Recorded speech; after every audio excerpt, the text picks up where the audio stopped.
At the edge of dawn, when the world is gentle and quiet, imagine you're standing among low hills in southeastern Turkey.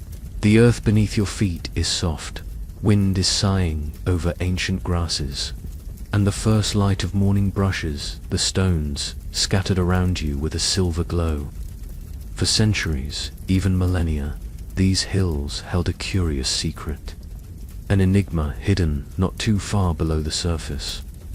You may have heard the old story of civilization, the comfortable idea that progress is a straight line, that where humans first learned to till the land, to tame wild wheat and barley, only then, with food secured, did we find the time and order to worship, to gather, to create monumental architecture, and finally, to etch our dreams in stone.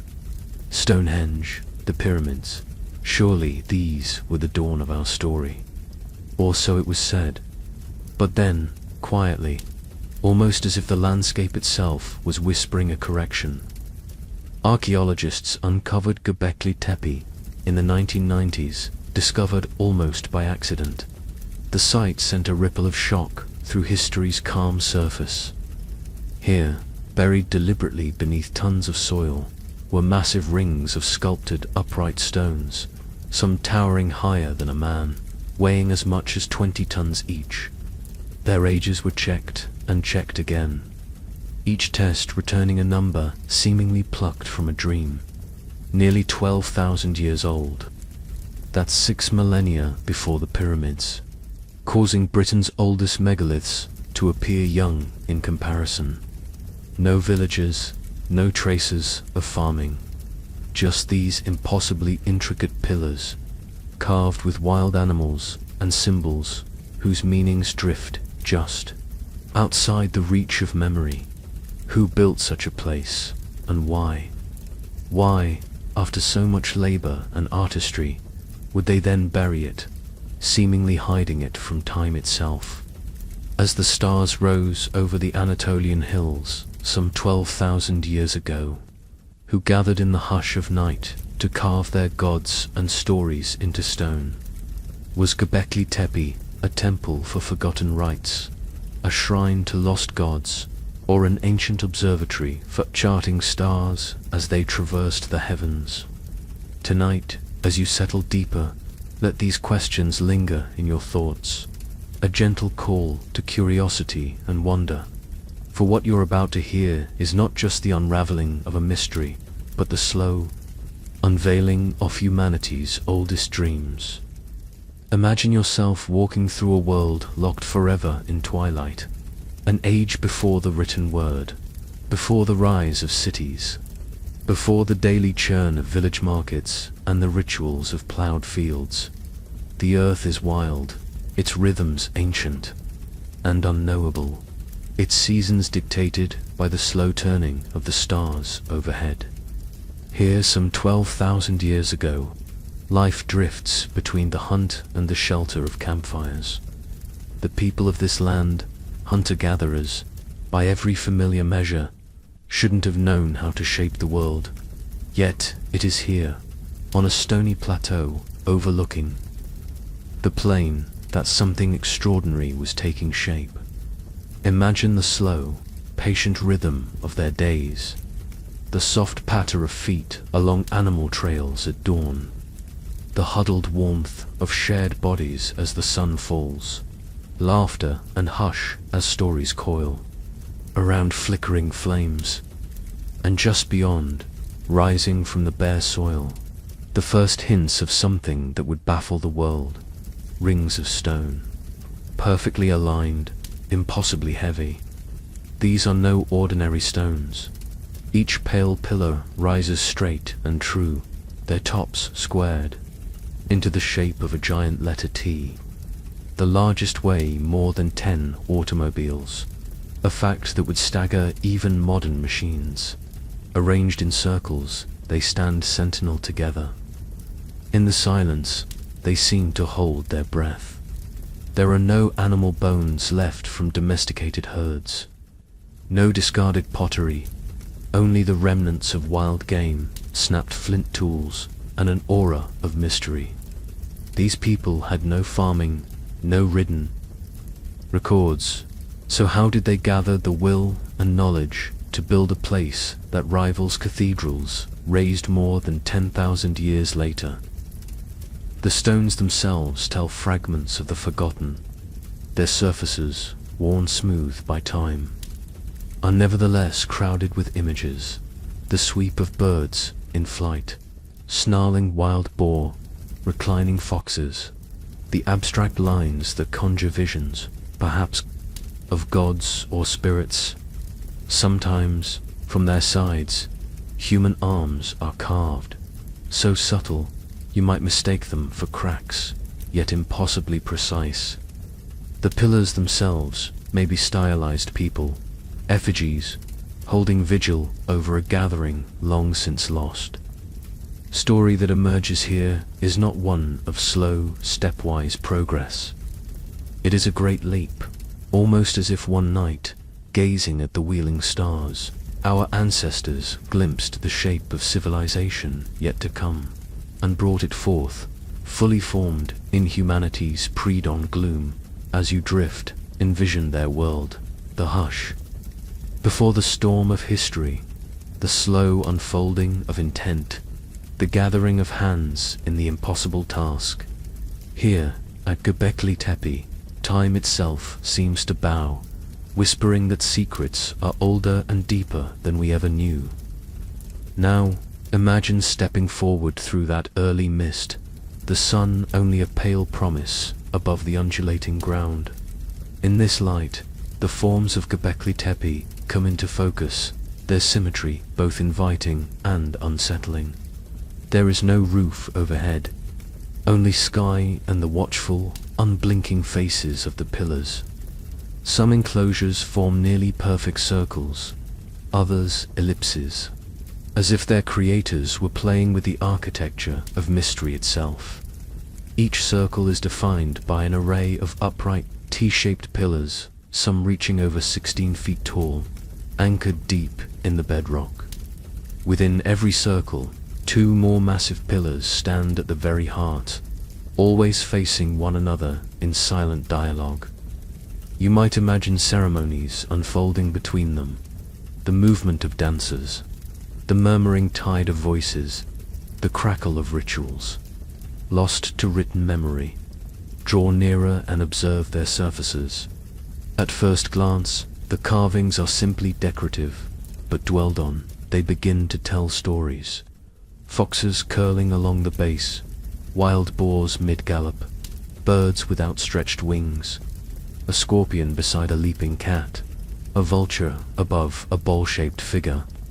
Some images repeat, the same animal appearing pillar after pillar, as if part of a secret pattern, meant only for those who stood here in devotion or fear. Among these animals are abstract symbols, nested circles, half-moons, hands with outspread fingers, perhaps even the first attempts at pictographic writing.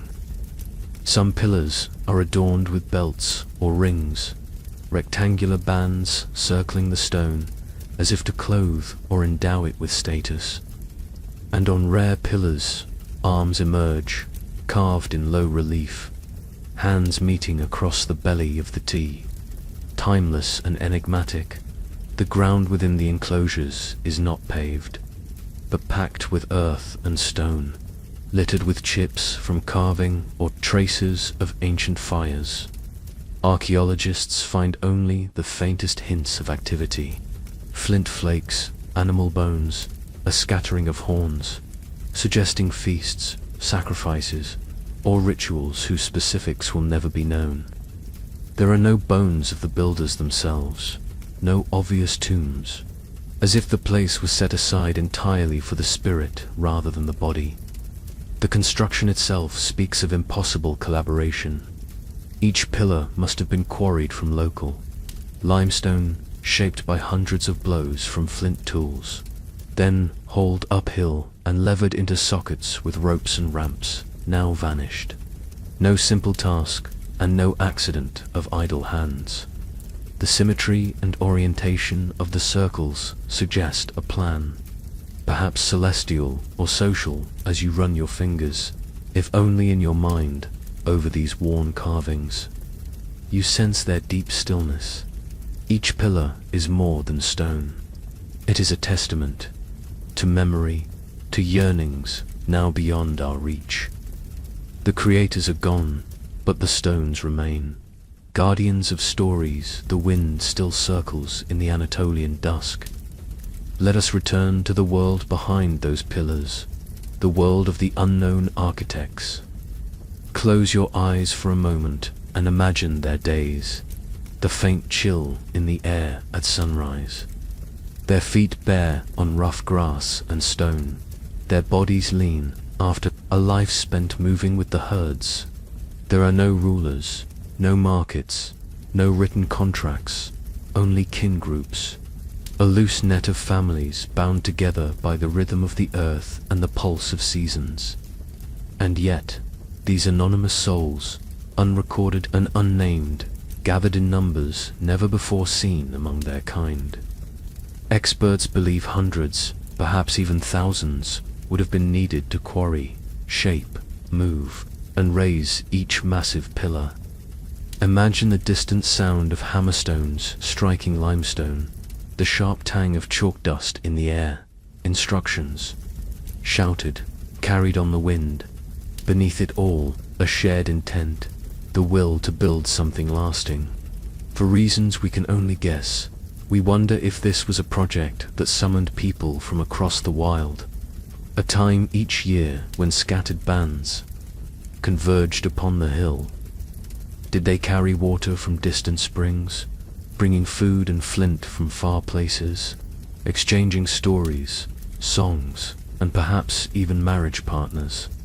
Here, cooperation and coordination would have reached new heights, negotiating not just the work, but the meaning behind every action. Was there a leader, a shaman, an elder, whose visions commanded this effort? Some pillars gaze toward the horizon, aligned with solstices, or the rising of certain stars. If these were holy days, imagine the sense of awe as people gathered at dawn, the stones catching sunlight in brilliant beams, shadows shifting in echoes of primal beliefs, despite the absence of written records. These invisible architects left fingerprints in every notch and groove. Their artistry and skill are evident in the smooth curves and incised lines, in the balance of each circle, in the repetition of motifs that hint at shared stories and rituals. To build Göbekli Tepe, they needed tools, simple flints, picks of antler and bone. But more than that, they needed the ability to envision a structure far larger than themselves.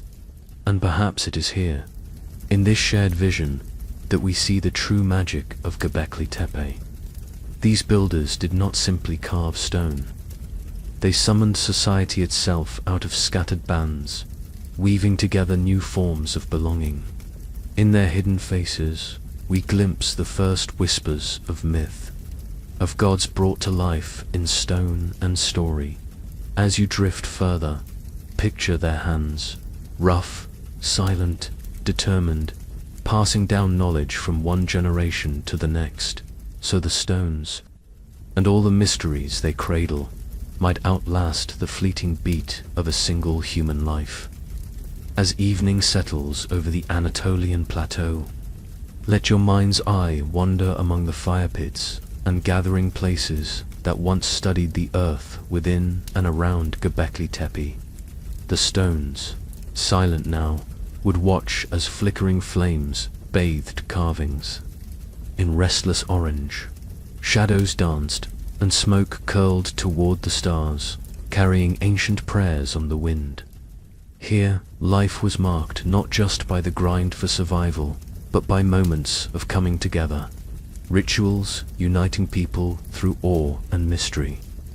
Archaeological traces suggest the gatherings here were no ordinary events. The bones left behind tell a story. Wild aurochs, gazelles, boar, and birds, their remains cracked and charred. These weren't the scraps of daily meals.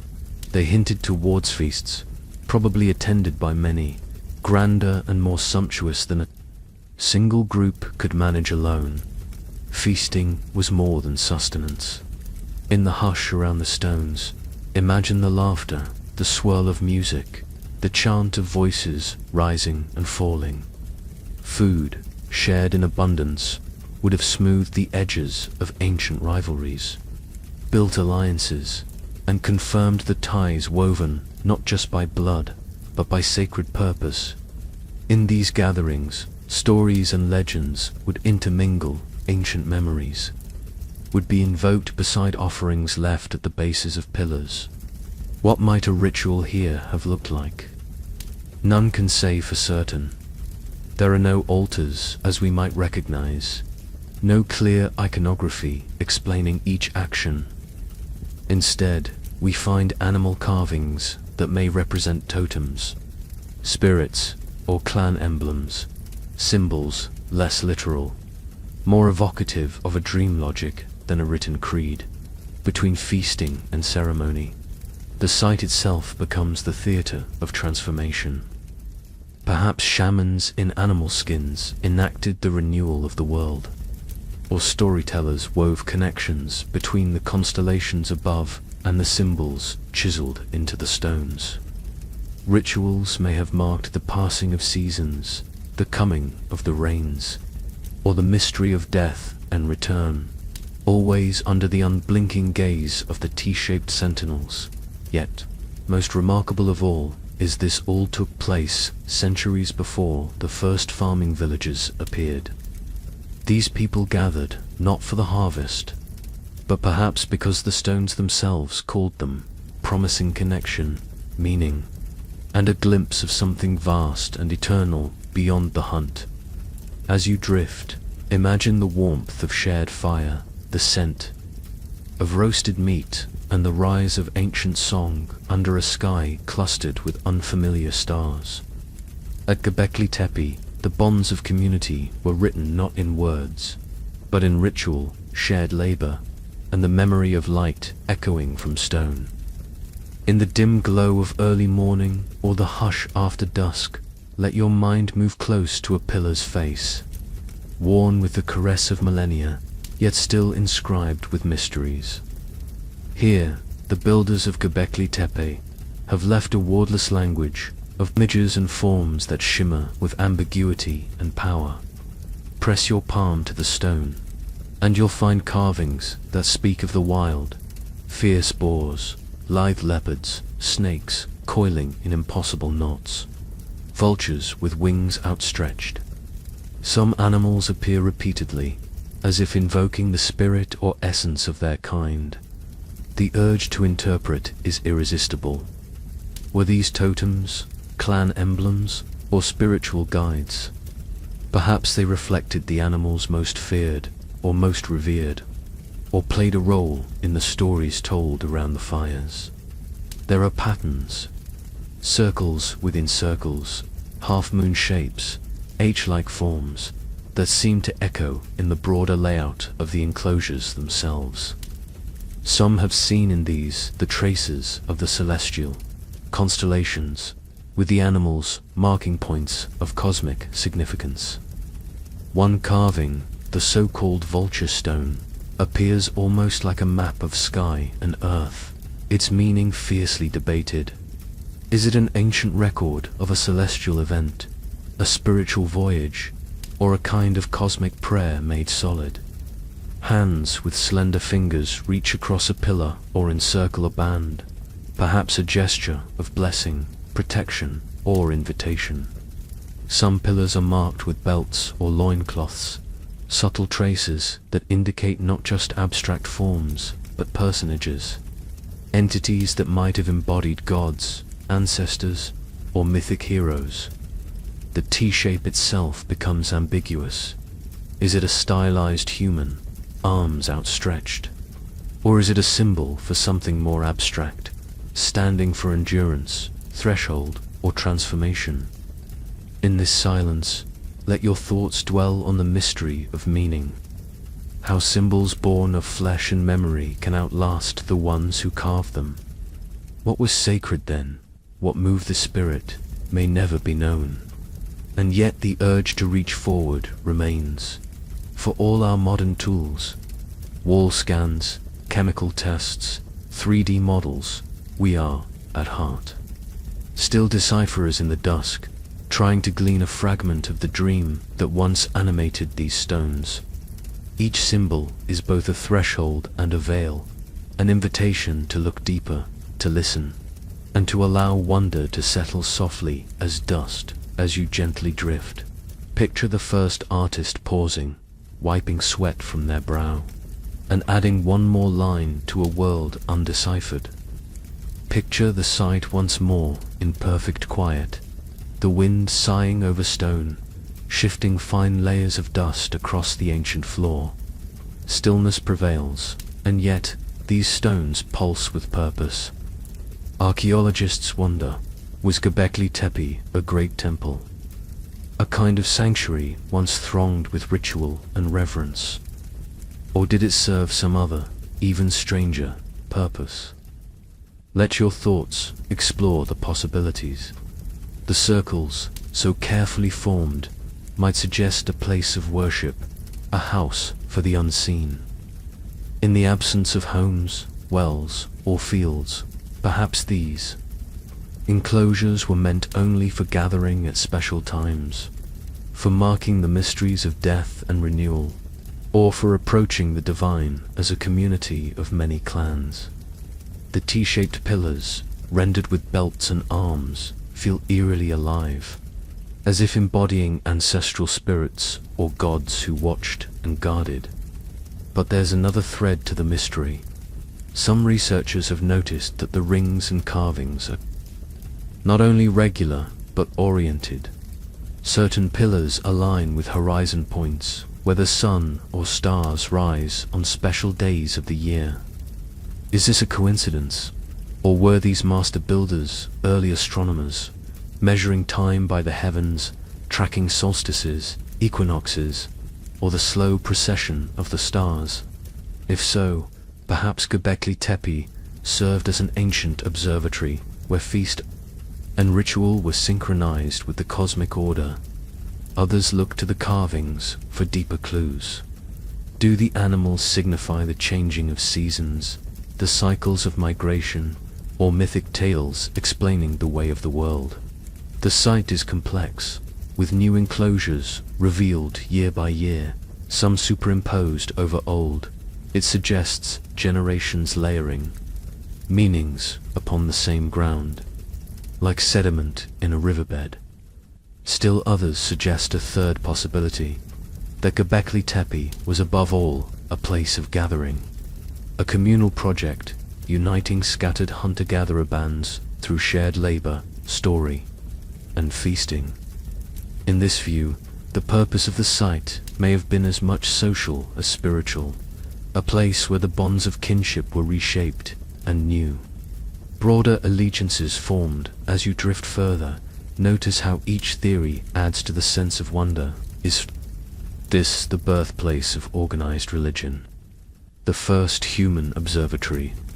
Or something wholly beyond modern categories? A meeting place for mysteries that refuse to be divided into tidy definitions. Let the ambiguity settle in like a soft cloak, gently promising that, in ancient times, the sacred and the practical, the cosmic and the human, may have been woven together at the threshold of civilization. Breathe in the serene stillness of the Anatolian morning, and for a moment, allow your mind to drift between stone and sky. Göbekli Tepe, for all its concrete bulk and silent geometry, seems to hum with stories half remembered, a crossroads where myth might have first taken on form. It's easy to imagine that, in the shadows of these pillars, early myths were born and whispered down the generations. The animal spirits, twisting across stone surfaces, hint at shamanic beliefs, at a world where the boundary between the human and the wild was thin as mist. Some researchers see echoes of later gods, Could the T-shaped pillars be forerunners of mighty figures in Mesopotamian and Anatolian myth? The first people of the sky, or ancient deities who stood for order and chaos, for fertility and death. Connections have been suggested to legends of the Anunnaki, the powerful elder gods in Sumerian lore, or to ancient Zoroastrian beliefs in a cosmic struggle between light and darkness. Might the earliest worshippers here have called on the same spirits, long before anyone wrote their names in clay or chanted their epithets around temple fires? Look again at the vulture and scorpion, the serpent and the fox. These creatures recur in mythologies across the ancient world, channeling fear, reverence, and transformation. With every feast, every ritual dance, every offering of bone and antler, the stones would absorb new stories, tales evolving until, in later millennia, they would resurface in epics and sacred texts from Sumer to Persia, and perhaps even farther afield. Imagine the power of place memory. Generation after generation, pilgrims might have returned to Göbekli Tepe, their own stories shaped by its silent presence. Over time, the site itself may have become the myth, a center where the world was remade in ritual and where the old gods were remembered. Even as the earth itself changed and languages were forgotten, yet the silence of the stones fosters ambiguity. Did the builders themselves think in terms of gods, or were their spirits part animal, part ancestor, part landscape?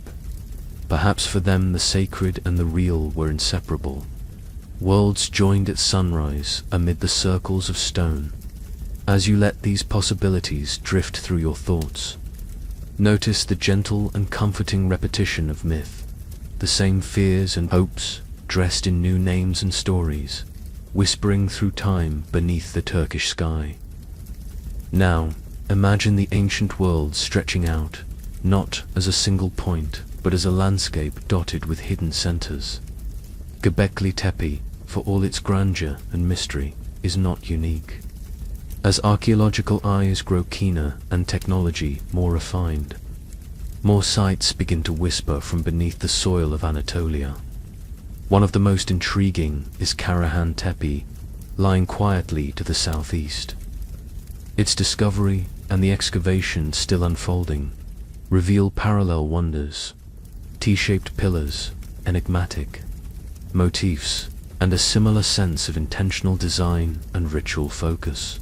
Here too, the stones bear evidence of careful placement, rings and alignments. Profound effort over years, perhaps even centuries. Some features at Karahan Tepe seem bolder, with human faces sculpted into stone, staring out with serene, enigmatic calm. Were these places rivals, or part of a cooperative network? Did communities journey between their sanctuaries, carrying stories and rituals, marriages and alliances? Other sites, like Navali Kori and KN, punctuate the region, each showing variations on the same ancient architectural language. Upright stones, circles or rectangles, animal motifs, and subtle connections to the rising and setting of sun and stars. All these, and perhaps many more yet to be found, suggest that Göbekli Tepe was once part of a vast, loosely woven sacred web. The first network of sanctuaries, where hunter-gatherers became more than transient kin groups. They became pilgrims, travelers on a circuit of holy ground. The very arrangement of these sites may echo the pathways of celestial bodies, or the migrations of herds and birds along ancient routes. Each would provide new perspectives, new stories, new alliances, knitting together bands who otherwise lived apart. Perhaps it was this network that ultimately created a new sense of identity, an early shared myth, not just for one clan, but for an entire region. Let your mind rest on that gentle notion, a landscape thrumming with sacred places, each born from the same impulse to gather, to remember, and to reach for the divine. Between these sanctuaries, people carried not only flint and food, but the seeds of civilization itself. As night settles over these forgotten stones, imagine the web glowing, faintly in starlight, each site a quiet beacon, whispering, waiting, enduring. Now, let us slow our pace and turn our attention to a mystery so profound it seems almost like a dream. The intentional burial of Göbekli Tepe.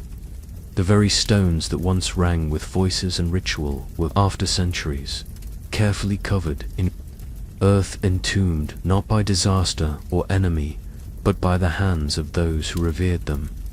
This was no hasty act. The fill, layer upon layer of earth, smashed stone, and refuse, was meticulously packed in, encasing the enclosures yet preserving their form. The work required effort, organization, and, above all, intention. In some places, the fill contained remnants of old feasts, tools no longer needed, and the broken bones of wild animals. It was as if the builders wanted to both preserve and relinquish, to seal their legacy, while simultaneously drawing a gentle curtain over its daily use. But why? Here, certainty dissolves, and speculation drifts in like morning mist.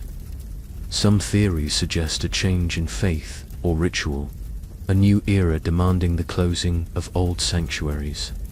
Perhaps the sacredness of the place grew too intense or too dangerous, requiring that it be hidden away from human view. Others wonder if the burial was an act of remembrance, a deliberate preservation, ensuring that the wisdom and achievements of ancestors would not be scattered by time and weather. There are even those who entwine calamity with reverence. Could a climate event, a sudden change in the sky or land, have pushed the people to retire their holy place, burying it for future generations, or as an offering to capricious deities? The very thoroughness of the burial preserved Göbekli Tepe for us to rediscover nearly 12 millennia later. The carvings and circles untouched by the long centuries. Above ground and woven through all theories is the striking idea that to bury the sacred may itself have been a sacred act, a ritual of closure, transition, or rebirth. By returning the stones to the earth, perhaps the builders sought to complete a cycle, a slow unwinding both for themselves and for the spirits they honored. As you let this thought settle, imagine the quiet labor, the hands of entire generations, moving soil and stone, the solemn sense of finality. Their act was so gentle, so deliberate, that the ancient whispers within these stones would sleep undisturbed, waiting for us to hear them again. As the last grains of earth were pressed into the hollows between pillars, and the great circles faded from daily view, imagine the plateau shrouded once again in quiet. The songs and rituals, the feasts and gatherings, these gradually fell silent. Perhaps those who had once come from distant camps stood at the edge of the now hidden site, pausing one last time as the sky deepened to saffron and indigo, the stones beneath their feet gently cradled by the earth. In that moment, the world shifted. What had once been open and visible became potential, a treasure stored below 4 times unknown. The deliberate burial was not a catastrophic end, but more like the gentle folding of a blanket over something precious. With the stones hidden, people drifted into their new ways. Villages slowly rising on nearby hills, farming taking hold as the land changed. Yet the memory lingered in stories, in glances toward the hill, in a sense of holy ground beneath what now looked like just another knoll. And so, paradoxically, the end of Göbekli Tepe as a living site became the seed of its resurrection millennia later. For thousands of years, while civilizations blossomed and faded in the valleys below. The sacred rings slept in total darkness. The soil protected the pillars, the carvings, even the faintest marks of tool and ritual, preparing them for a future no builder could have foreseen. When rediscovered in the 20th century, these stones appended what we thought we knew. Their preservation was a result of intentional closure, an act that bridged the vanished world of the hunter-gatherers and ours. It was as if a message, impossibly old, had finally reached us, a reminder that the beginning and end are often the same, that what we lay to rest may dream of sunlight again. Tonight, as you rest, let this gentle paradox cradle you, that in the act of burial there is also the promise of rebirth, that mysteries, once veiled by time and intention, can once again rise into the soft light of human curiosity. Let us drift forward gently, leaving behind the ancient world and drawing nearer to our own. Imagine the Anatolian hills at the end of the 20th century, just as timeless, still brushed with wind and sunlight, but carrying only the faintest hint of their deeper past. Shepherds wander the slopes, keeping watch over dusty flocks. Dusty stones poke through the thin grass, interesting, perhaps, but unremarkable at first glance. It was in 1994 that Klaus Schmidt, a German archaeologist, walked these quiet slopes. He was searching for something, not the famous ruins of city-states or great palaces, but the earliest stirrings of sacredness. Local farmers sometimes found curious fragments in their ploughing, blocks to regular bones, unlike any recent animal, and sometimes two strange sculpted shards rising from the field with the rain.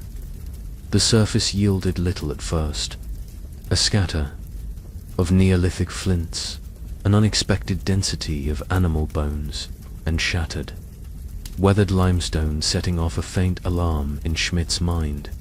As he brushed away the dirt, what he found was astounding.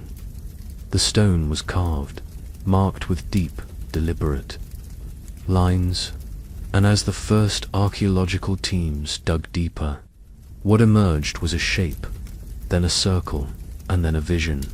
Pillars, impossibly tall, arranged with careful intention, rising like the ribs of a forgotten beast. For years, Göbekli Tepe had lain undisturbed. Its deliberate burial had kept it hidden from both looters and the slow, devouring hand of time. Now, as earth was lifted away, the ancient world breathed again. The wild animals in relief, the T-shaped sentinels emerging one by one. The first season of excavation was slow, hesitant, as if the modern world were knocking softly at a very old door. Each layer, each unearthed tool or splintered bone, whispered its secrets in silence. News traveled quietly but fiercely. Archaeologists saw at once that this was unlike any other site. At first, theories abounded. A lost city, the world's oldest tomb. But as enclosures were cleared, it became clear. This was something older, stranger, and more essential than any story yet imagined. As you let this scene unfold, imagine the slow, careful work, brush on stone, trowel passing through centuries of fill. Picture the faces of the diggers, quietly stunned under harsh summer sun, piecing together a puzzle that grew larger and more complex with each stroke. The past, coaxed back into wakefulness, offered no easy answers. Rest here for a while, gently understanding that some mysteries are not solved with haste, but with patience, respect, and the shared awe of discovery. Imagine the calm yet curious presence of Klaus Schmidt standing at the edge of the excavation, his gaze steady, his movements careful and without hurry.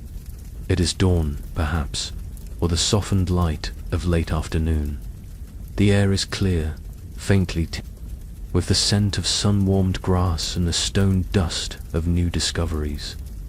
In this tranquil setting, Schmidt and his team embark on a quiet revolution. Each brushstroke or gentle trowel turn uncovering a story the world had very nearly forgotten. Schmidt arrived not with a blueprint ready-made but with an openness to surprise. He was a scientist, yes, trained to notice the subtle and the strange, but he was also a dreamer, alert to the possibility that the earth beneath his feet held secrets greater than the tidy narrative of settled villages and gradual invention. Patiently, respectfully, he traced the outline of each pillar, sketched the shadow of each carved fox, bird, or serpent, sometimes pausing to study the patterns, to imagine the hands that made them. Under Schmidt's leadership, Göbekli Tepe blossomed, from scattered fragments into a sprawling network of enclosures. His team documented not only the grand, conspicuous circles, but the smaller hints of earlier layers, older rings, sometimes barely more than dim traces, under the fill.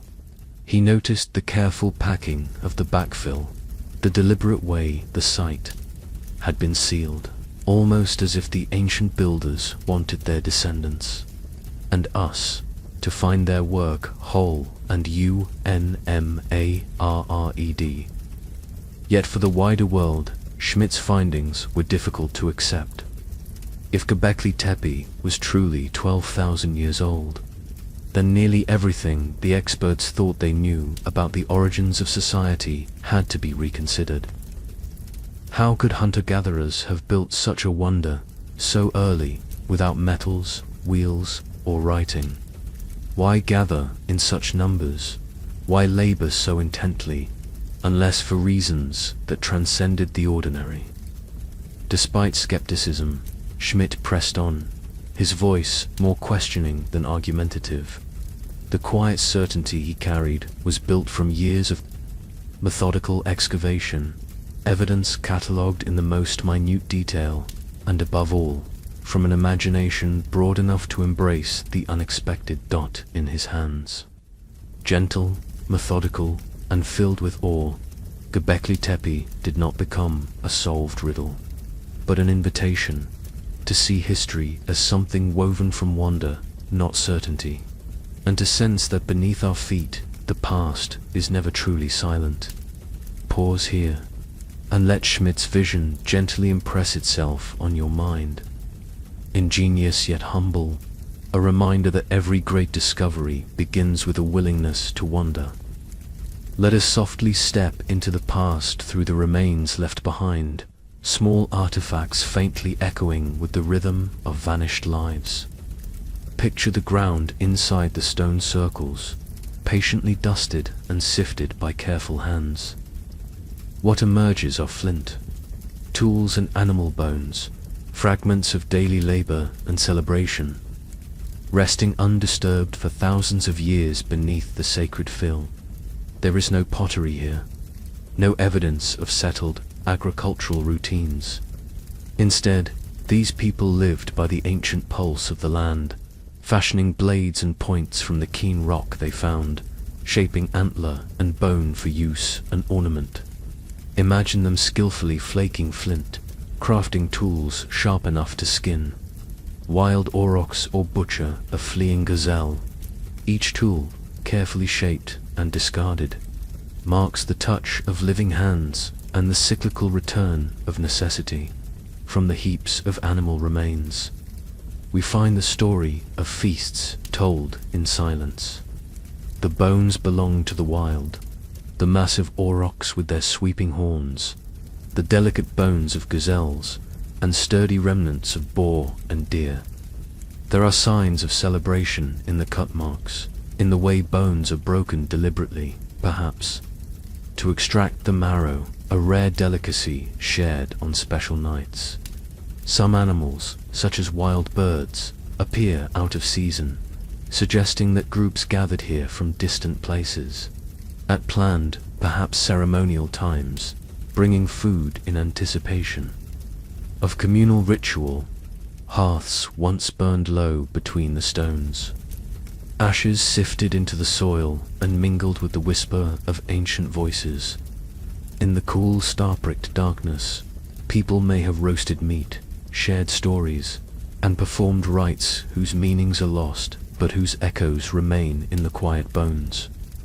Beneath our feet, there is almost no trace of everyday domestic life.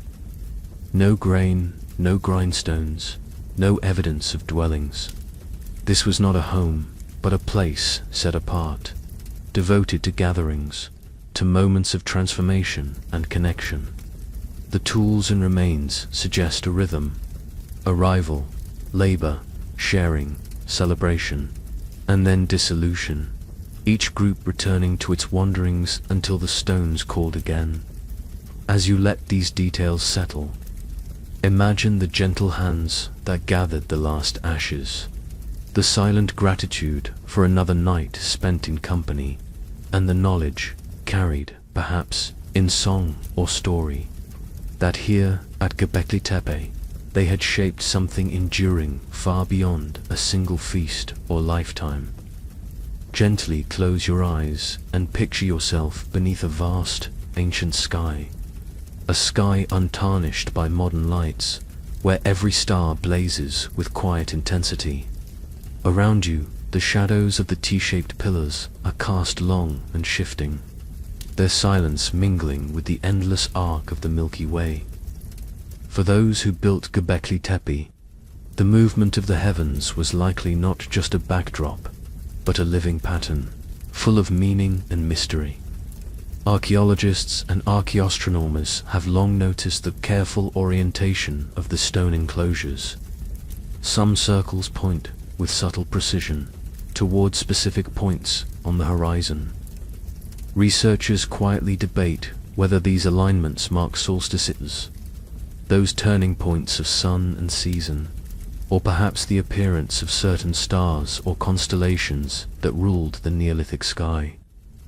One theory, carried gently on the winds of speculation, is that Göbekli Tepe served as a kind of temple observatory. There is much discussion about an enclosure known as the Vulture Stone. Its collection of animal figures and shapes, some say, may describe a story not only of Earth and clan, but of the sky. A map of constellations recognized millennia before the Babylonian or Egyptian zodiacs. The vulture, the scorpion, the circle, are these the earliest charts of celestial events, or even markers of a catastrophe, a comet, perhaps, or a period of sky-darkened cold? For many ancient peoples, the sky was both calendar and canvas. The slow procession of stars marked seasons, migrations, and the timing of ritual gatherings. Imagine the builders of Göbekli Tepe, eyes turned upward, watching for the reappearance of a certain star before their annual pilgrimage to the circles. The patterns on the pillars could be reminders or celebrations, links between earthbound communities and the unreachable heavens above. And yet, as with so much here, certainty is elusive. The lines between intention and chance grow soft. The circle's alignments could be cosmic, ceremonial, or simply born of tradition, inherited year by year, their meaning shifting like the stars themselves. As you drift deeper into stillness, let your mind wander alongside theirs. Those who watch the night, trusting that above the mysterious stones, the answers to their questions moved slowly, eternally, across the sky. Let us nestle into the hush of the ancient night, within the ring of pillars, the flames of a ritual fire flickering gently across stone. No written record preserves the ceremonies of Göbekli Tepe, yet the site's design, the grandeur and isolation, the care in every line suggests practices both profound and mysterious, unfolding here beneath open sky. Imagine yourself within the sanctuary at dusk. The The crisp air stirs with expectation. The enclosures, set apart from daily life, invite renewal and connection. Perhaps the community gathered as the light faded, the smoke from cooking fires rising softly into the starlit sky. In the center, two massive pillars stand as silent witnesses, facing each other in a manner that hints at dialogue, perhaps between humans and the spirit world, ancestors and the living earth and sky. What rituals may have unfolded here? That evidence suggests actions both public and deeply symbolic. There are traces of great feasts, wild bones heaped and burned, a rhythm of celebration and offering. Carvings of fierce animals may reflect the power and danger present in ritual, a reminder that the invisible world demands respect. Some scholars envision shamanic rites, individuals adorned in animal hides, faces painted, beating drums, or chanting to enter trance. The boundaries between human and animal, seen and unseen, might blur in these moments. The carved arms reaching across certain pillars, the belts and loincloths, could mark the transformation of the ritual leader into a being neither entirely human nor wholly divine. Perhaps the circles echoed with the footfalls of dancers, movements tracing patterns handed down for generations, stories woven in body and voice. The mythic fox, the vulture, the boar, taking life and meaning anew each season. Offerings of food, flowers, or bone might have been left at the feet of the stone sentinels. Rites of gratitude and petition mingling as prayer above all. The sanctuary would have been a theater of renewal, a place where cycles of life and death, of season and sun, were acknowledged, celebrated, and, in some way, made bearable. The rituals here would not just soothe the soul, but bind the scattered into community, weaving strength and memory for the long days ahead.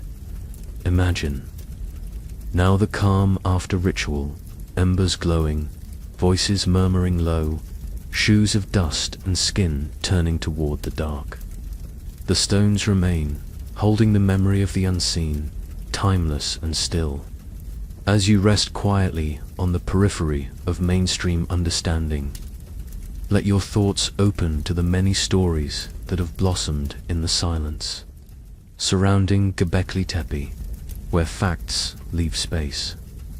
Imagination gently enters, and here, in the soft margins of scholarship, alternative ideas flicker like distant stars. A persistent theory, gently passed from voice to voice, is that Göbekli Tepe is a leftover from a forgotten, more advanced civilization. Fringe thinkers speculate that the complexity of its construction, the weight of the stones, the artistry, the engineering without writing or metal, suggests lost knowledge, a society advanced beyond simple hunting. Some propose there existed a primordial culture, ancient and wise, that vanished in a world-changing flood or cataclysm.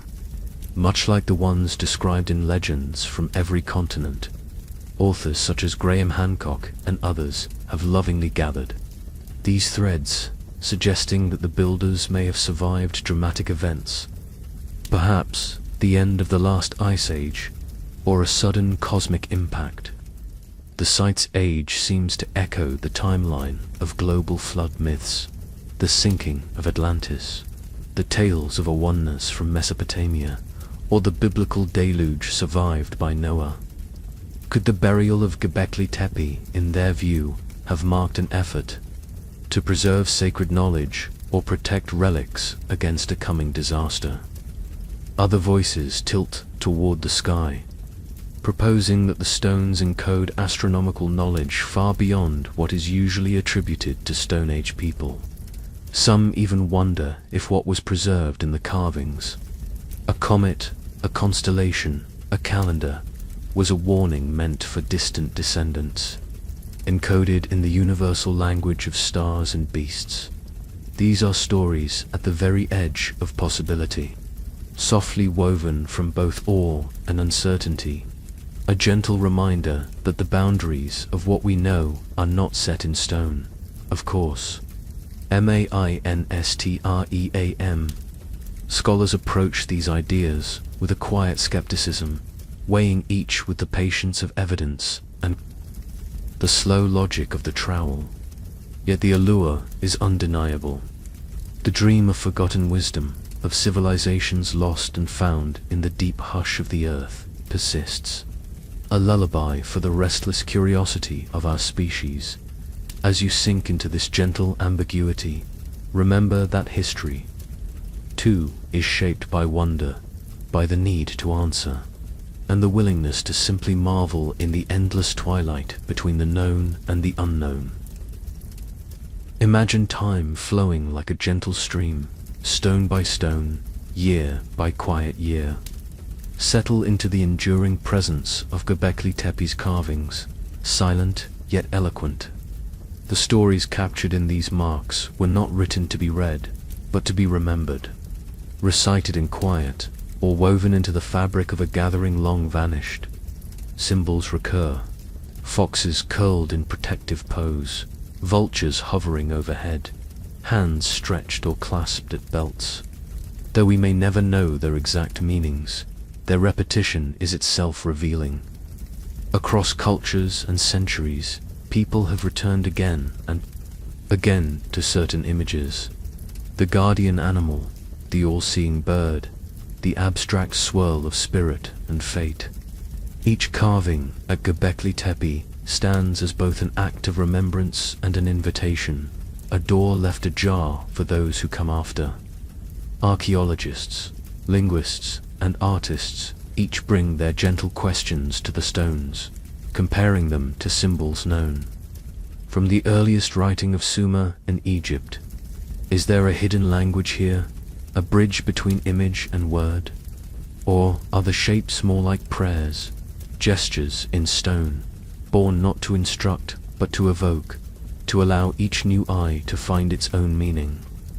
In the act of creating and revisiting these symbols, the builders may have sought to anchor themselves, to fix their fleeting lives within something eternal. Their stories, part lesson, part warning, part dream, are held here not to be explained away, but to be touched and wondered at. This is a rhythm found everywhere people gather, the ritual of storytelling, the compulsion to trace meaning in the lines of the natural world, the longing for our thoughts and memories to outlast us. In the twilight, let yourself sense the comfort in this cycle. Remember that such rhythms, the carving of bone and stone, the repetition of tales, soothed hearts not so different from your own. Pause now in this quiet, the stones, the symbols, the whispers, the desire to remember and to be remembered. This need, gentle as the dusk, continues unchanged across the centuries. Return again to the tranquil ring of stones, and imagine voices, both ancient and modern, gently conversing over the purpose of this remarkable place. Some believe every inch of Göbekli Tepe is drenched in sacredness, a holy precinct, the beating heart of an early religion, or even the world's first temple. Others suggest something more grounded, something woven through with the everyday, where spiritual and secular blur like mist at dawn. The debate is quiet, but persistent. Proponents of the sacred interpretation point to the deliberate architecture, the separation from daily life, the lack of homes or graves, and the enormous collective effort, all suggesting a kind of pilgrimage, a journey undertaken for more than food or shelter. The symbols, serpents, birds, the ever-watchful fox, appear again and again in later mythologies, lending a sense of continuity to sacred thought. Archaeologists dedicated to the secular view offer a gentler perspective. They propose that Göbekli Tepe, for all its monumentality, may have been equally crucial in forging social ties, organizing feasts, and resolving disagreements among seasonal bands. Perhaps these gatherings were pragmatic as well as spiritual, times for exchanging resources, new ideas, songs, and tools alongside prayers and blessings. Others note the blurry margins between sacred and practical in ancient times. For people living close to the whims of nature, the distinction between what was holy and what was necessary might barely exist. To gather at Göbekli Tepe was to reaffirm belonging, to renew the delicate bonds that sustained life, and perhaps to ensure the favor of unseen forces believed to dwell within the world's bones. These gentle debates, spanning continents and decades, echo the ambiguity at the heart of our own modern lives. What is sacred and who draws the line? In the end, each visitor, whether masked by dust in the Neolithic night, or wrapped in the curiosity of the present, brings their own questions to the stones. As you nestle deeper into rest, let the paradox comfort you. Göbekli Tepe is wide enough for every meaning. The sacred and the secular, the cosmic and the practical, wander here in slow embrace. Neither fully defined, both forever present. Now, take a slow breath and picture the present-day plateau, where Göbekli Tepe lies exposed under the changing sky. Here, the passage of time feels both swift and cautious, a partnership between ancient monument and modern stewards. The work now is patient, deliberate, marked by gentle hands and the quiet wisdom born from a century's lessons in archaeology. Conservation teams, dressed in pale clothes and wide hats to mute the heat, kneel in the dust with delicate brushes.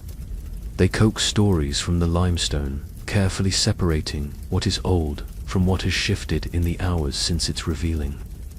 Trowels pause at the edge of bone and blade. Each new discovery is greeted with quiet awe, its context measured, mapped, and preserved. Gone are the days when archaeologists would rush through a site with pick and spade. Now, every scrape of earth is an act of reverence. The whispers of the past, treated with near sacred respect, scaffolds and shelters now protect the most fragile enclosures, shading them from the fierce Anatolian sun and torrential rains. Photographers and 3D scanners document every surface in exquisite detail so that nothing will be forgotten, even as air and time gently erode the stone's memory. New finds are catalogued instantly. Animal bone, flint flake, or mysterious carved sin, all held in stasis until careful study and sometimes gentle repair can commence. But preservation is more than just a technical matter. Local communities, scholars, and even tourists are part of this gentle stewardship, invited to witness but also to protect. The shared sense of responsibility connects the ancient and the contemporary, an unbroken chain of hands keeping the past alive for the future. In this calm, respectful atmosphere, the lessons of Göbekli Tepe remain not just in the stones, but in the care bestowed upon them. The message, slow down, look closer, look again, is as old as the site itself. As you rest, feel this patient rhythm and quiet humility, that the greatest wonders are often revealed not by force, but by patience and gentle, persevering touch. With the sun setting softly behind the stony hills, let a sense of acceptance wash over you, the embrace of unknowing that shrouds Göbekli Tepe in gentle mystery. Even as the dust settles from each new discovery, the site keeps its deepest secrets, close, just out of reach, like half-remembered dreams at dawn. Most of the site remains untouched, encased in earth as it has been for thousands of years. Only a handful of enclosures have been cleared, And archaeologists know well that any revelation raises as many questions as it answers. New circles appear in ground scans, quietly suggesting more buildings, more stories, and perhaps new surprises waiting for those who follow with open minds and gentle hands. It is possible, perhaps even likely, that we will never know the intentions of the builders. Their symbols, their stories, their cycles of gathering may remain forever just beyond the reach of modern certainty. But in this, there is a quiet beauty. Sometimes, what draws us to the past is not closure, but possibility, the open-ended wonder of stones that endure when everything else vanishes. The people who built Göbekli Tepe, who buried it so carefully, and the modern archaeologists who unearth it with such respect, are all linked by a common thread: the desire to touch something larger and older than ourselves. The unanswered questions become a comfort, a gentle lull of curiosity that stretches from the chilly Neolithic night to right now, as you drift between wakefulness and sleep. So, as the day fades from ancient Anatolia, and the shadow of the great stones lengthens and blends into the quiet, let your questions remain open. Embrace the unfinished story, the echo, not the explanation. The soothing sense that some mysteries are meant to linger softly in the mind. Settle in and imagine the boundary where fact meets fable, where the story of Göbekli Tepe becomes a tapestry woven from both observation and imagination. The air is quiet, the stones are silent witnesses, and across time, the sciences and the stories meet like two rivers flowing among the oldest hills. Modern science, with its measured calm, approaches Göbekli Tepe as a puzzle to be methodically solved. Dating techniques, carbon traces in burned bone, analysis of soil and animal remains provide independence from mere legend, giving a framework grounded in the gentle certainty of numbers. Thermoluminescence, radiocarbon, stratigraphy. These techniques layer dates and contexts, gently sketching the life cycles of construction, use, burial. Within this cradle of careful fact, a consensus forms, soft and slow. The builders were late hunter-gatherers, their technology limited to flint, bone, and raw muscle. Social structure, probably egalitarian, possibly guided by elders, shamans, or skilled artisans whose knowledge passed from campfire to campfire, from parent to child. Yet even as lab reports mount, something lingers beyond what can be measured. Legends blossom, perhaps born at first from awe, then quietly embroidered by generations of dreamers. Even today, local people tell stories about naval hills and sacred places where spirits dwell. Rumors persist. Was Göbekli Tepe the birthplace of the world, a hall of ancient giants, the gathering ground after a cosmic flood? Or could it be the last echo of a sunken golden age whose wisdom lives now only in poetry and longing? Astute archaeologists, grounded in fact, acknowledge how the boundary blurs. The scientific method can pass soil and date bone, but the questions of why and what did it mean live half in the shadows, shaped by symbol and story. Some carvings may align with constellations, others may simply be the residue of forgotten stories, not wrong or unscientific, but just untestable. Legend creeps in, not as an enemy, but as a gentle companion, reminding us that people long ago sought meaning in the world just as we do. As you let this blend of knowledge and wonder ease your mind, consider how the coexistence of science and story is a comfort. We see the pattern, a gentle oscillation, a lull between the rigor of the trowel and the dreaming of stars. Let us drift into the quiet laboratory, where the story of Göbekli Tepe is gently anchored by the meticulous hands of science. Here, beneath soft lamplight, grains of charcoal, flecks of bone, and shards of ancient flint are tenderly gathered, each destined to yield traces of time itself. Science, with its careful patience, forms the foundation from which Göbekli Tepe's narrative first emerges.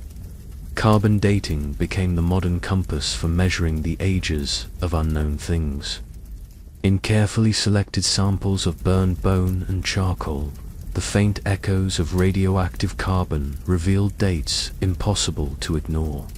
11,000 years old, then older still, the number resting finally at around 9,600 BCE. Each confirmation swept away centuries of assumptions. Suddenly, the stones on that Anatolian plateau were twice as old as the oldest pyramid, older even than the trace of pottery or wheat. Other forms of analysis follow. Sediment layers are peeled back like the growth, rings of a tree, each telling of storms, feasts, quiet seasons of abandonment or use.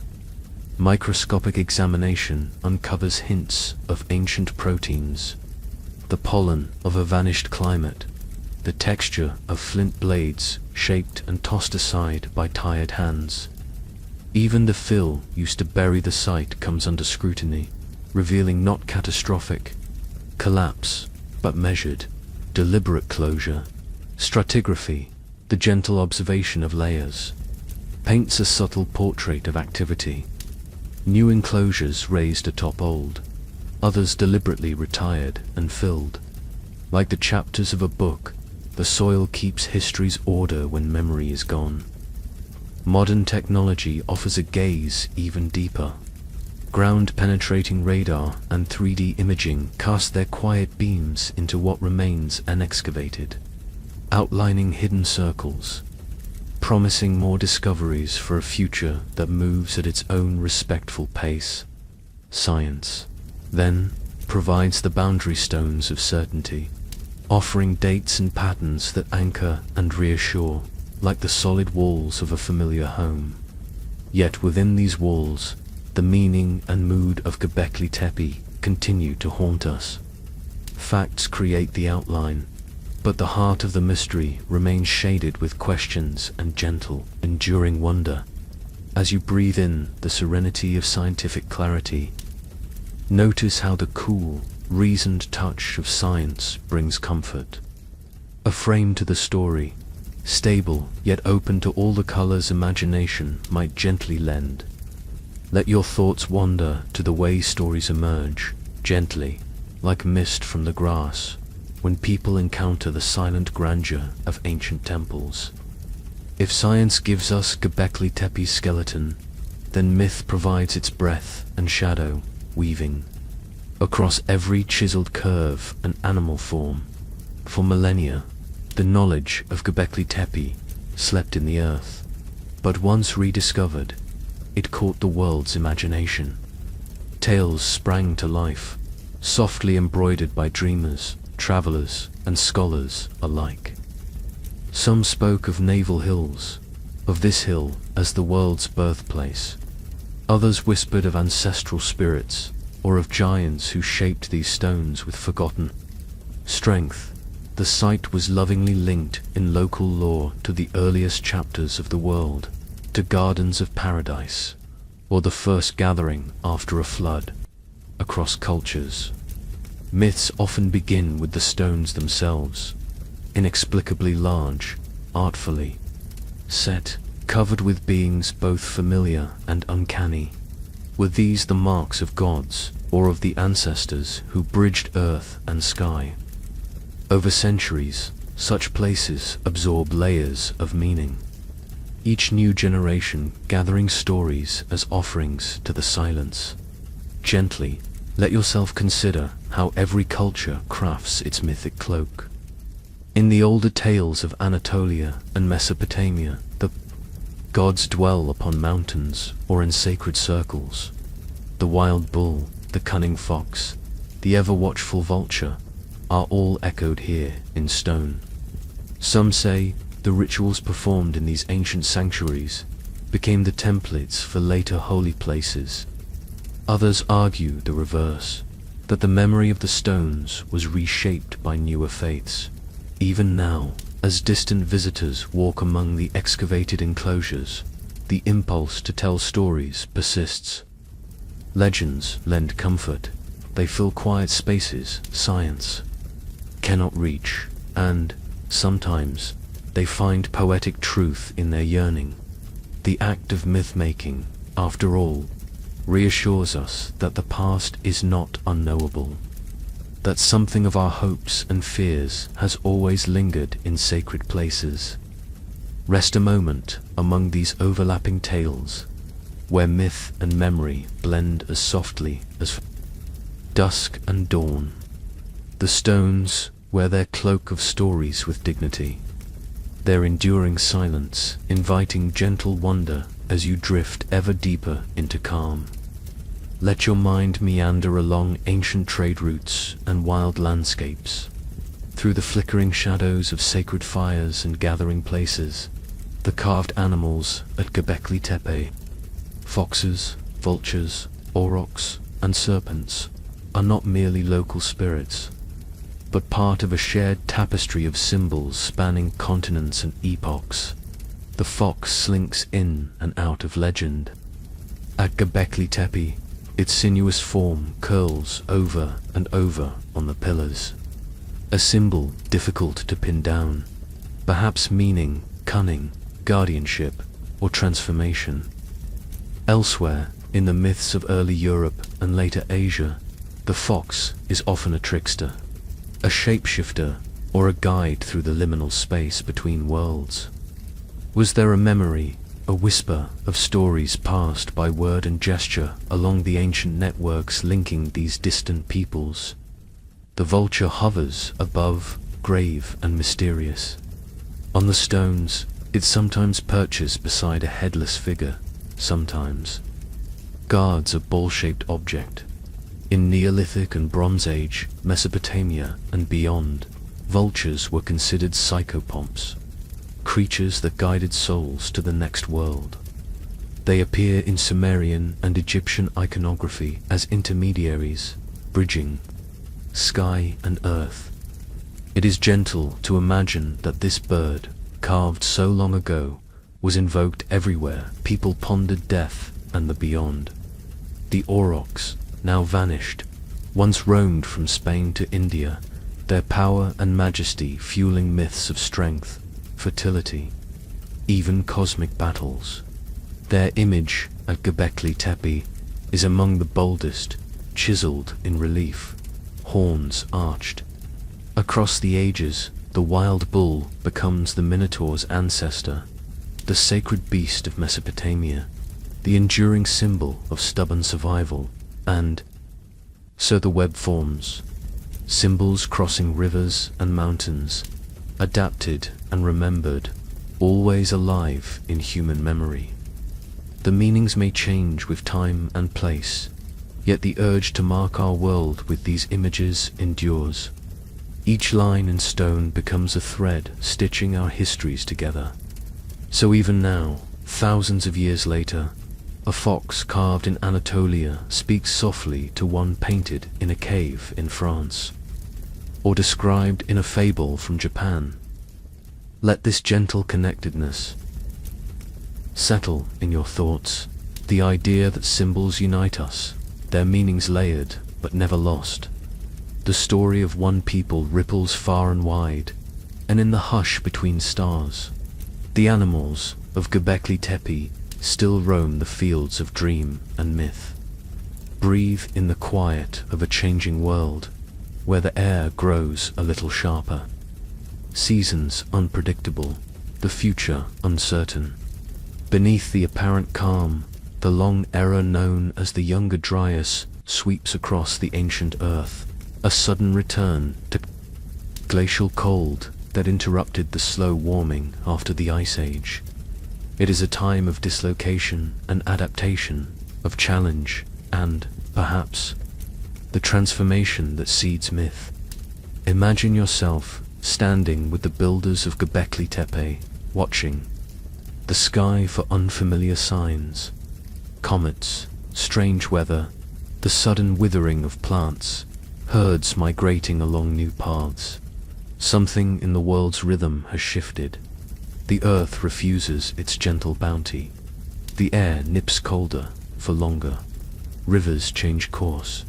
In these changes, some scientists hear echoes of the world's oldest flood stories, of loss and renewal writ large on every land. It is against this backdrop that the mysteries of Göbekli Tepe take on an added poignancy. Some researchers speculate that the impetus to build, indeed, the collective willingness to labor, gather, and create meaning, may have arisen, gently, from the need to face an unpredictable, even frightening environment, where the stone circles, a kind of cosmic insurance, a pact with gods or ancestors to restore the world's natural order. Or did they serve as gathering points for sharing resources and forging the bonds needed to survive the long night?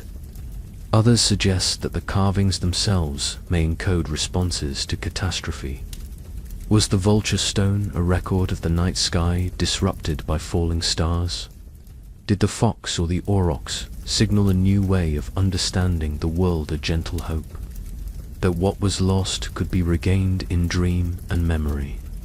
The birth of myth often follows upheaval, the need for stories to explain, comfort, and guide us through confusion is older than civilization itself. After the Younger Dryas, warmth returned. Farming began, and with it, everything that would grow into history.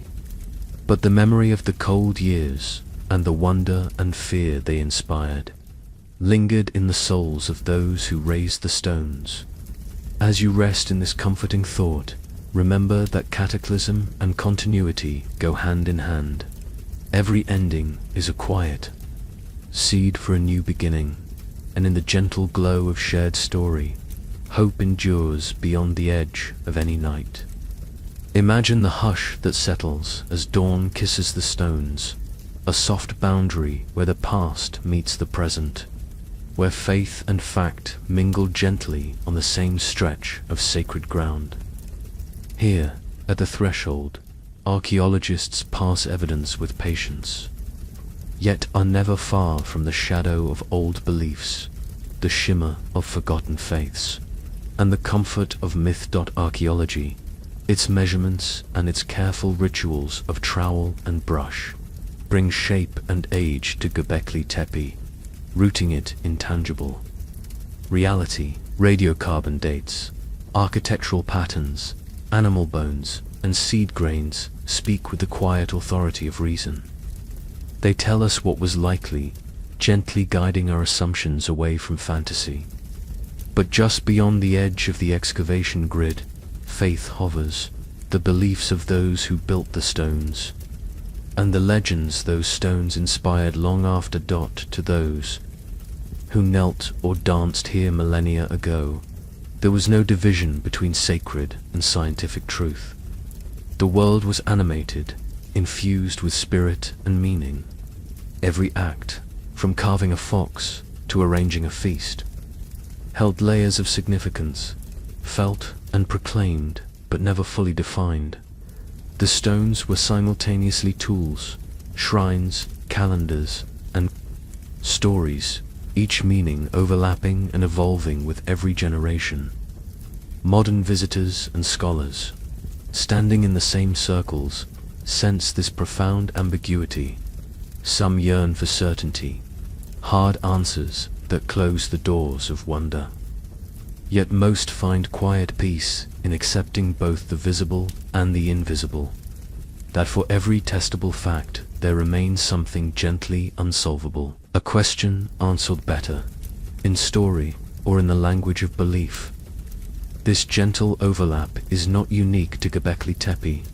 It is the rhythm of human experience through the ages. Myths comfort and guide, facts stabilize and explain. Together, they create the cradle in which history rocks us to sleep. assuring us that both knowledge and imagination belong.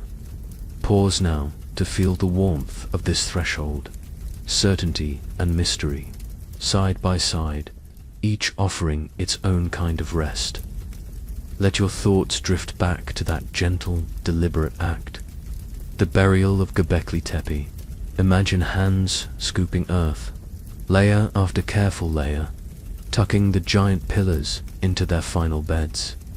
It is not an act of abandonment or violence, but one imbued with ceremony, as if the builders believed the stones would rest best if shielded from view. What prompted this tender closure? Archaeologists and mythweavers alike ponder the question, each interpretation softly shading the edges of understanding. Some suggest a gradual waning of faith as new gods arose, new rituals took shape, and the necessity of this ancient sanctuary diminished.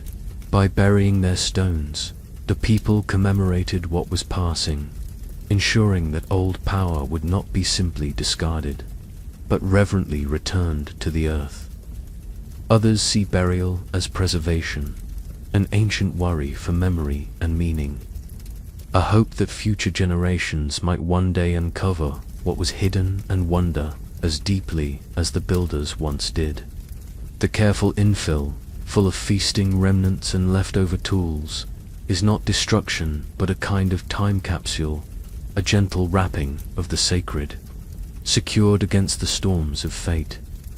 Some speculate that the burial itself may have been a ritual, an act of cosmic closure, aligned with the rhythm of the heavens or the cycles of the land. Perhaps those who filled these circles did so in communion with spirit and star, believing that certain things must be returned to darkness before they can be reborn, like seeds planted deep before the coming of spring. And there are whispers that Göbekli Tepe's closure was not only protection against time, but also an echo of fear. Were the people facing new threats, changing climate, spreading disease, or unknown dangers? Was burying the site a plea to ancestors or gods, an attempt to anchor identity and spirit in a world suddenly unpredictable? In each explanation, notice the gentleness of intention. Here is reverence for the past, a wish for continuity, a hope that what is most precious will not be lost but only slip softly out of sight, awaiting rediscovery. As you rest, let these possibilities lull you, knowing that sometimes the deepest meanings are wrapped not in clarity, but in careful, purposeful concealment. Resting once more at the edge of the plateau, reflect on the grand story that Göbekli Tepe so quietly overturned. For most of modern history, the origins of civilization seemed clear and soothing in their simplicity. First, the village. Then, the temple. Nomadic hunter-gatherers settled, began to farm, constructed homes, formed communities, and only then, once survival was secure, built shrines and monuments to the beyond. But Göbekli Tepe, rising from the Anatolian earth, softly reverses this comforting order. Here stands a place of temple-like grandeur, lovingly and laboriously assembled millennia before the first evidence of settled farming. The stones were raised not by villagers gathering surplus, but by people who still moved with the animals and the changing seasons. Researchers now see that communal wonder, the gathering for ritual, for feasting, for shared stories, might have come first. It is possible that the desire to build sacred places, to create beauty and meaning, drew ancient bands together more powerfully than the need for stable shelter or steady food. The rhythm of the ritual may have become the heartbeat of the village, providing the framework for all that followed: cooperation, cohabitation, and eventually cultivation. This gentle inversion carries profound echoes. Instead of religion and monument arising after society, perhaps it was the quest for meaning, for shared experience beneath the stars that made long-term collaboration possible at all. In this vision, the sanctuary is not a late flowering, but the very root from which the tree of civilization slowly grew. Let your mind savor this possibility. A world where awe is as necessary as bread, where the urge to gather and remember shapes everything that comes after. It is humbling and profoundly human to realize that our oldest impulse might be the seeking of connection, the making of something sacred and enduring amid the wild uncertainty of life. As you nestle further into the night, may this gentle pattern console you. Civilization, like the quiet stones of Göbekli Tepe, was not built in pursuit of comfort alone, but out of longing for wonder, for story, and for meaning shared. Feel, now, the unwavering quiet of ancient stones, each pillar deeper than memory, each carving the echo of a vanished hand. In their steadfast presence, Göbekli Tepe offers us lessons that drift gently down through time, carrying the comfort of endurance, the wisdom of memory, and the resilience that lies in mindful preservation. The first lesson is patience. The circles were not raised in a single season, but across centuries, each new ring emerging as old ones were buried and remembered. In the long, slow rhythm of stone on stone, we glimpse a culture unhurried, trusting that the passage of time is not an enemy but a friend to meaning. Their endurance is our reminder that hurried steps yield only fleeting footprints, while what is built with care withstands the storms of centuries. The second lesson is the power of memory. Every animal carved and tool left behind became an offering, not just to gods or ancestors, but to the future, to dreamers yet unborn who might one day puzzle over their purpose.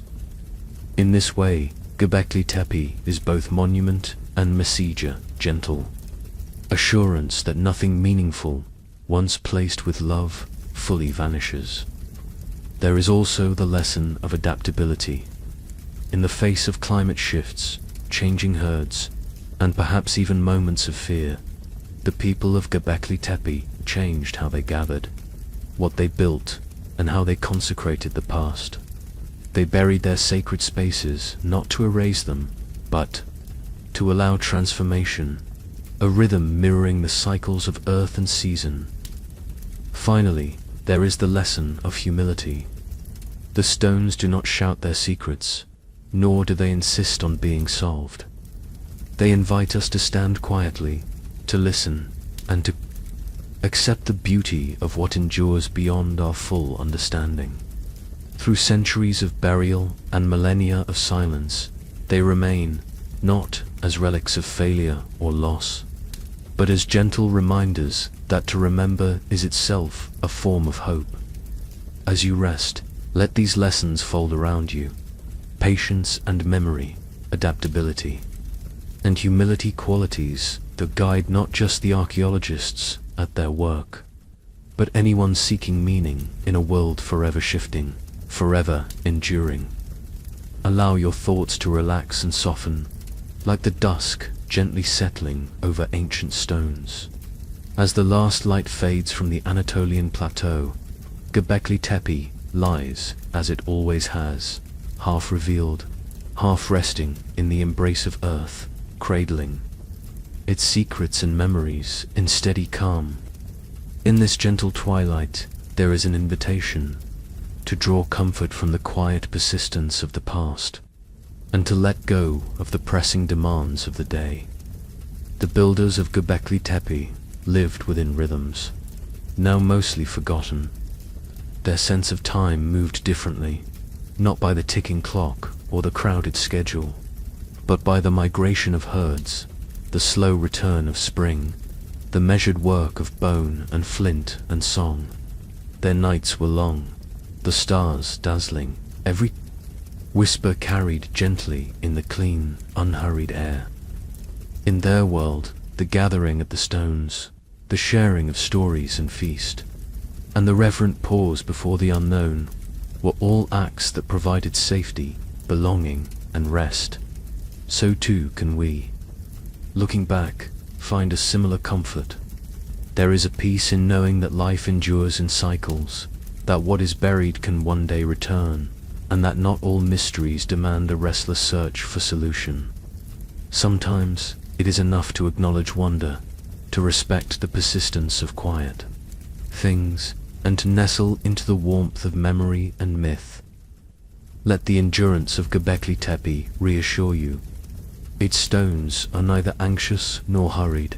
Its circles remind us that, in a world that is always growing and changing, there is power in pausing. Power in the slow, careful act of remembering, of listening, and of letting some things remain. Shrouded in calm as you drift into your own gentle night, imagine the stars once again rising above the ancient hills. Picture those long-ago gatherings, voices fading into quiet, the stones warming under darkness, and the past patiently standing watch over present dreams. May the mysteries of Göbekli Tepe rock you gently to rest, cradle you in curiosity, and offer the soothing assurance that you are part of a long and enduring story. A story that asks only that you remember and peacefully surrender to the night. Now, let the ancient echoes of Göbekli Tepe fade quietly, like soft footprints disappearing into morning mist. The story we have explored together, of forgotten builders, buried stones, and time patiently circling back upon itself, reminds us that there is a gentle wisdom in not knowing all the answers. Some mysteries, softly wrapped in soil and silence, are meant to reassure us that the world is deeper, older, and more wondrous than our busy minds can ever fully grasp. Feel yourself, weighted gently, as if you too have become part of the earth's calm layers. Every breath a quiet ripple through the dust of history. Around you, the world slows, a steady hush, the rhythm of your own heartbeat echoing the patient work of hands long vanished. Let your body relax, surrendering the thoughts of the day, just as the ancient builders surrendered their stones too. The soil and stars, and as you slip further towards sleep, imagine you are watched over by those timeless sentinels, pillars risen by hope, endurance, and the need to belong. Imagine the stars turning slowly above, always returning, always new. In this gentle space, you are both part of the ancient story and cradled by the safety of now. Tonight, may the mysteries of the past soothe you. May your questions drift like leaves on quiet water, and may you find your own sacred circle of rest. Know that just as Göbekli Tepe has endured, so too will your spirit endure, quiet, resilient, and at peace. Sleep well, explorer of history and wonder. The stones will keep their watch until you wake.